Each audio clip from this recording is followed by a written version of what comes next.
É a influência dos espíritos em nossas vidas. O que muita gente não sabe é que os espíritos desencarnados, ou seja, aqueles que não habitam um corpo físico no momento, também podem estar entre nós e nos influenciar.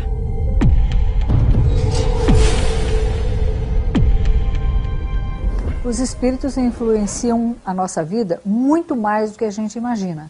Essa até é uma questão do Livro dos Espíritos. Onde Kardec pergunta se os espíritos influem e influenciam na vida diária das pessoas. Mesmo de encarnado para encarnado e de desencarnado para encarnado, essa influência é constante. Podem chegar mesmo a conduzir a vida de uma pessoa sendo como uma personalidade a mais. Ou como um processo em que a pessoa acaba se desconhecendo totalmente porque ela está vivendo um processo constante de influência. Esta interação existe porque existe uma afinidade entre nós e eles.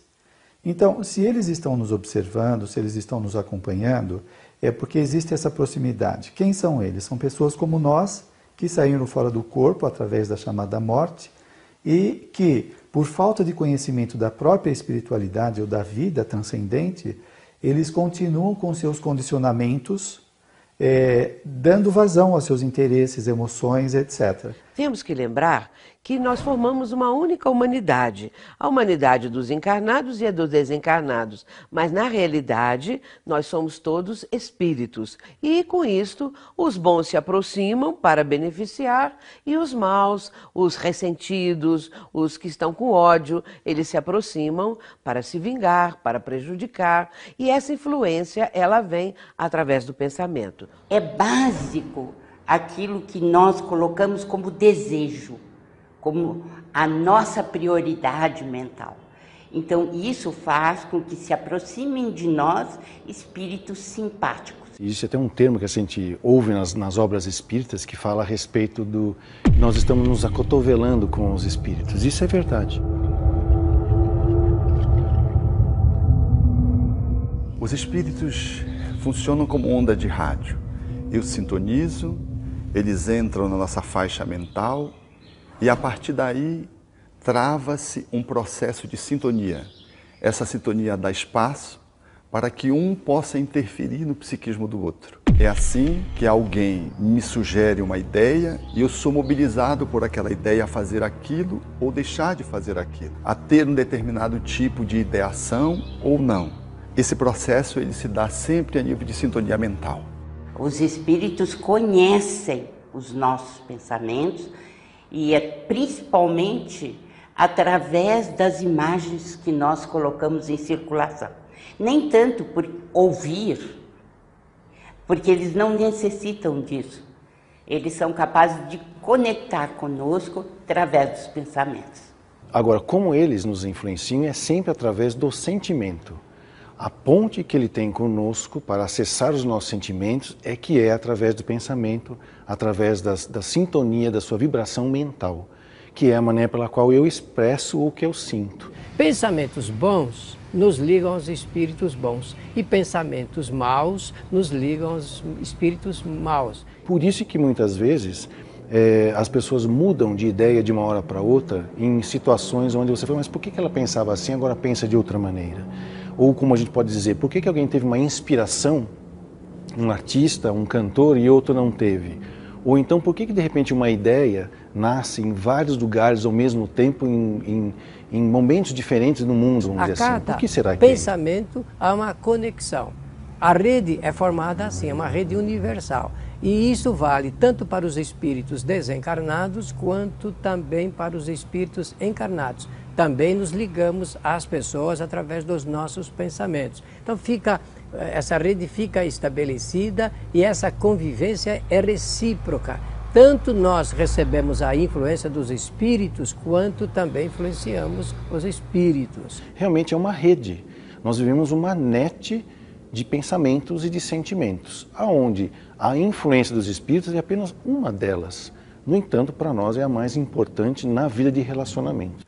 O espírito não entra no corpo, como muitos tentam admitir essa hipótese. Há um processo de vínculo que é totalmente subjetivo, totalmente imaterial. Um espírito pode estar próximo ou mais distante e sintonizado. Ele pode interferir no psiquismo de alguém. Ele não precisa, portanto, nem estar do lado e tampouco entrar. Os espíritos, mesmo nos transes consagrados, eles não entram no corpo. Eles muitas vezes se justapõem e se valem do processo da sintonia para mobilizar os equipamentos cerebrais para poder fazer um transe de natureza mediúnica ostensivo. As escolhas são nossas e é muito importante saber disso. Eles apenas conectam conosco num processo de sintonia.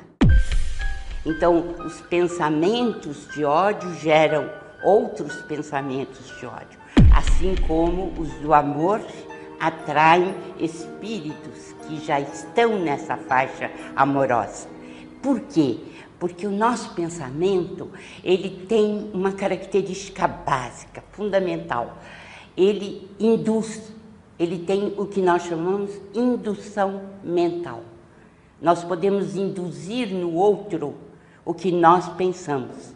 Então, o primeiro impulso é nosso. As escolhas são nossas.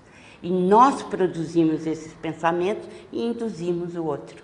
Algumas pessoas imaginam que somente os médiuns ostensivos, isto é, aqueles que recebem as manifestações dos espíritos patenteadas, bem claras, é que estão sob essa influência que eu citei aí do Livro dos Espíritos. Não, todas as pessoas, porque se existe a mediunidade ostensiva, também existe a mediunidade generalizada.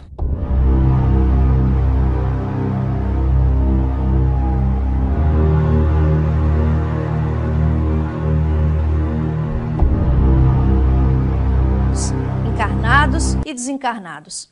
Nós também somos capazes de influenciar os espíritos?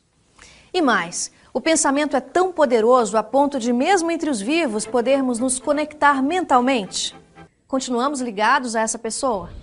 Muitas vezes nós sofremos influenciações espirituais benéficas através de parentes, de entes queridos que se foram antes de nós para o mundo espiritual.